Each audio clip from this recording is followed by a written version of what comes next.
Hi, Andrew here, and lately I have been pondering the best time to start exercising.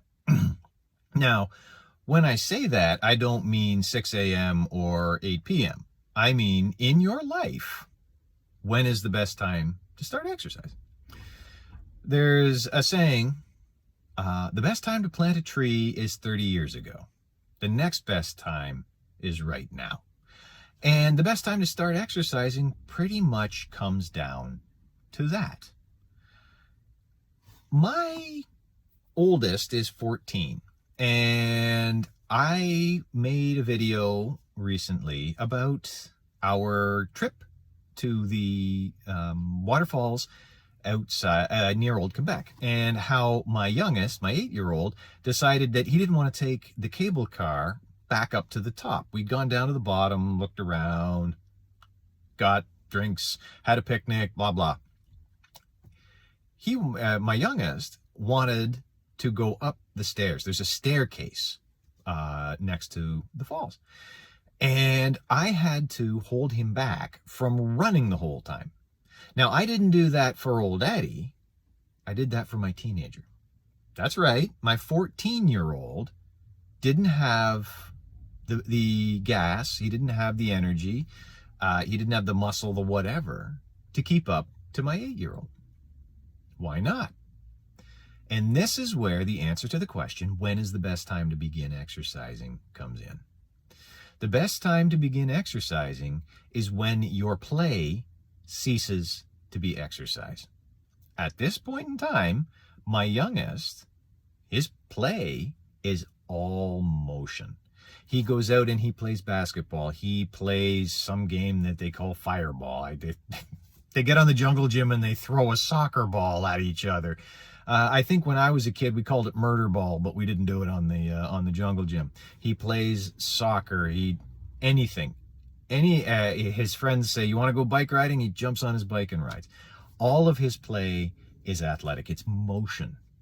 So he can run his almost twice as old teenage brother into the ground, because my oldest's play is now books and video games. And if I don't kick him out of the house to do something, he doesn't do it. He defaults to a screen, or he defaults to a book. Great, he's reading Lord of the Rings. Wonderful. Great book. I read it a dozen times, I think. But we're coming to the end of summer. School's coming up. And wait a minute, school. What happens? He's going to spend 6 hours a day on his keister in a classroom. He's going to have homework to do.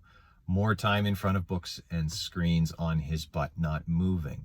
Now, here comes when I was a kid, we walked 10 miles. No, when I was a kid, there was no bus support to go to my high school. It was a mile or a mile and a half walk. We biked or we walked.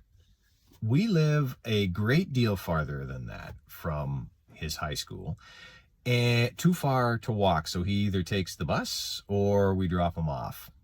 But it's too far to walk, and it's too far to ride his bike. So he's not getting anything there. He's not getting any motion there.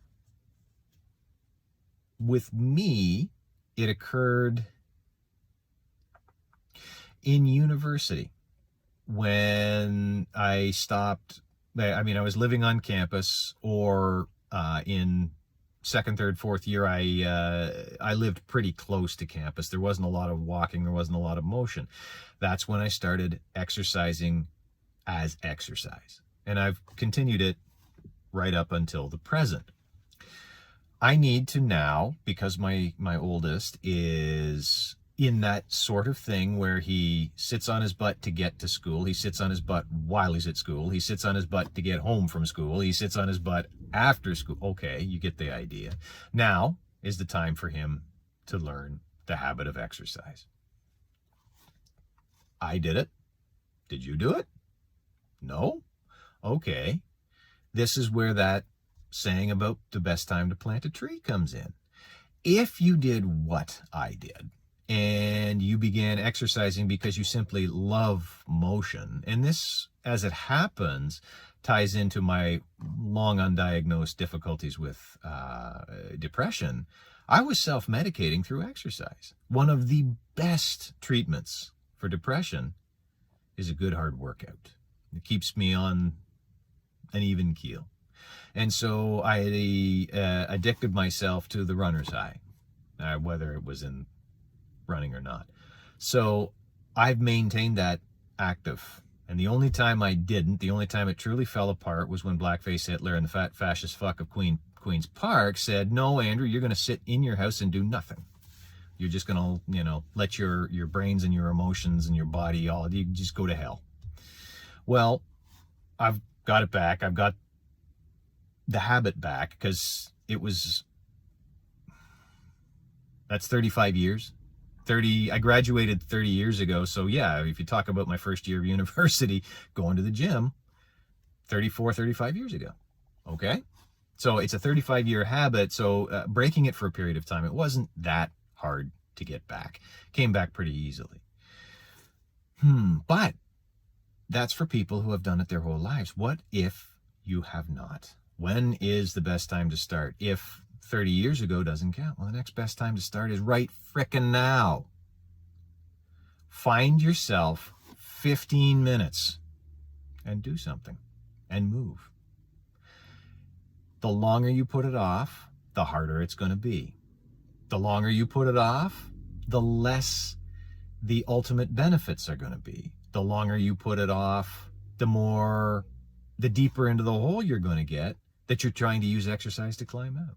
So, if you didn't plant that tree 30 years ago, okay, too bad, so sad. That ship sailed. Plant it today. You didn't exercise for your working career. You're coming to the end of your working career. You're in the middle of your working career. Hey, somebody who hasn't got lots of gray hairs has stumbled upon this video. Please take an old man who knows a little bit about a little bit, take his advice to heart. The best time to start exercising is right fucking now. As a matter of fact, you know what? I'll sign it off and you go. Get out there. Do something. 15 minutes, that's all. And then do it again tomorrow and keep on. It's what I think you should do. Thank you very much for watching. That was my time. Now it's your time. And in your time, move. Get in some exercise. And, in the meantime, take care of yourself, which includes all that exercise. And you'll see me soon.